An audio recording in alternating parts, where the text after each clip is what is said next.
Kathy Najimy, born on February 6, 1957, in San Diego, California, is a celebrated American actress, comedian, and activist whose vibrant personality and distinctive voice have made her a beloved figure in entertainment. Raised in a Lebanese-American family by her parents, Olive Massery and Fred Najimy, she grew up in a culturally rich environment that shaped her worldview and creative spirit.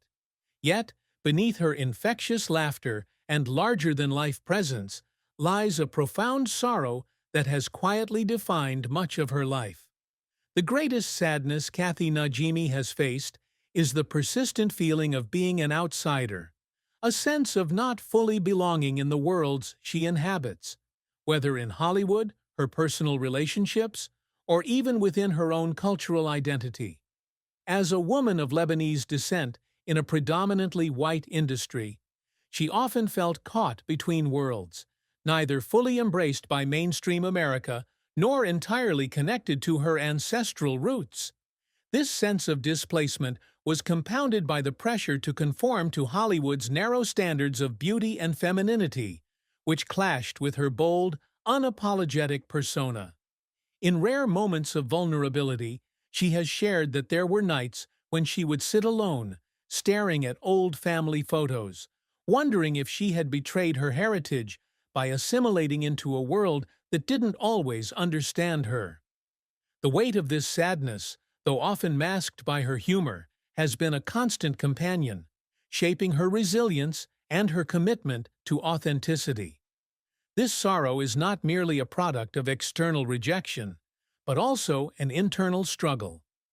Kathy Najimy is a deeply introspective person, prone to questioning her place in the world. She has spoken about moments when she felt like an imposter, even after achieving success in films like Sister Act and Hocus Pocus. The fear that she was not enough, not glamorous enough, not conventional enough, not American enough, haunted her, especially in an industry that often prioritizes conformity over individuality.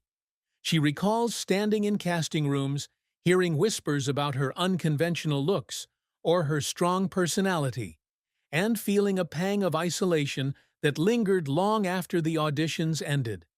There were times when she would drive home from a set, tears streaming down her face, not because of a specific rejection, but because of the cumulative weight of feeling misunderstood. Yet, this sadness became a catalyst for her determination to carve out a space for herself, to prove that she could succeed without compromising who she was. It fueled her activism, her comedy, and her ability to connect with audiences who saw in her a reflection of their own struggles to belong. Kathy Najimy's career is a tapestry of triumphs and setbacks, woven together by her relentless passion and unyielding work ethic.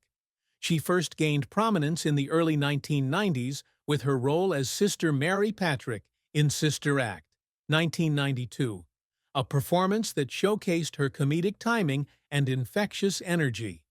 The film was a global hit, grossing over $230 million, and her portrayal of the exuberant nun endeared her to audiences worldwide. This success opened doors to other high-profile projects, including her iconic role as Mary Sanderson in Hocus Pocus, 1993, a film that, despite its initial lukewarm reception, became a cult classic and a Halloween staple. Her ability to steal scenes with her physical comedy and quirky charm made her a standout, and she became a recognizable face in family-friendly entertainment. Her voice work as Peggy Hill in the animated series King of the Hill, 1997 to 2010, further cemented her versatility, earning her critical acclaim and a loyal fan base. The role, which she inhabited for over a decade, allowed her to explore the complexities of a flawed yet relatable character, blending humor with heartfelt moments. However, Kathy's journey in Hollywood was not without its struggles. Early in her career, she faced rejection after rejection, often being told she didn't fit the mold of a leading lady.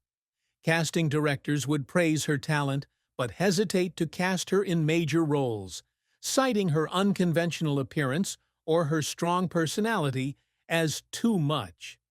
These rejections stung deeply, and she recalls a particularly painful moment when she was passed over for a role she had poured her heart into preparing for. After the audition, she sat in her car outside the studio, sobbing uncontrollably, not just for the lost opportunity, but for the fear that she might never find her place in an industry that seemed to value conformity over authenticity. She channeled this pain into her work, using it to fuel her performances and her commitment to roles that celebrated individuality. Another significant setback came in the mid-2000s when Kathie struggled to find roles that matched the prominence of her earlier successes. The industry's shift toward younger, more conventional stars left her feeling sidelined, and she took on smaller projects that didn't always showcase her full potential.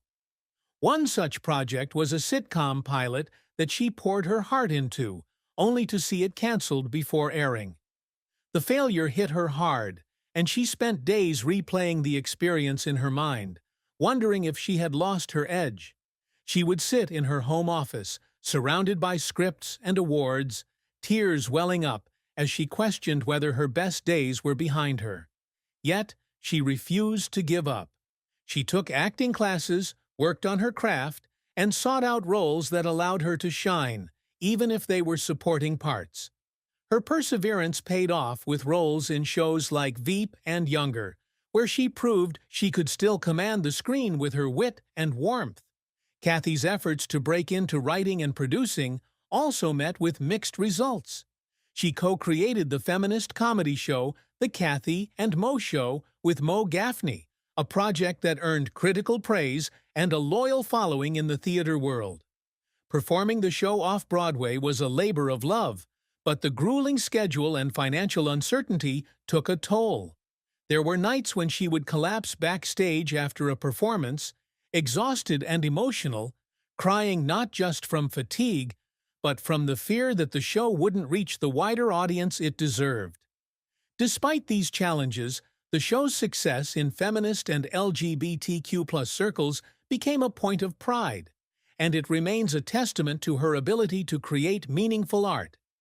Her activism has been another cornerstone of her career, though it has not always been easy. Kathie has been a vocal advocate for women's rights, LGBTQ+ equality, and animal welfare, often using her platform to speak out on controversial issues. This outspokenness has earned her both admiration and backlash. In the 1990s, she faced criticism for her involvement in protests against anti-gay legislation, with some industry insiders warning her that her activism could harm her career. She recalls a moment when she received a threatening letter after a public speech, and the fear it sparked brought her to tears. But she stood her ground, continuing to march, speak, and organize, driven by a belief that her voice could make a difference. These moments of vulnerability, when she cried alone or with fellow activists, were not signs of weakness but of her deep commitment to justice. Throughout her career, Ann Najimy has pursued ambitious goals, striving to leave a lasting impact on both entertainment and society.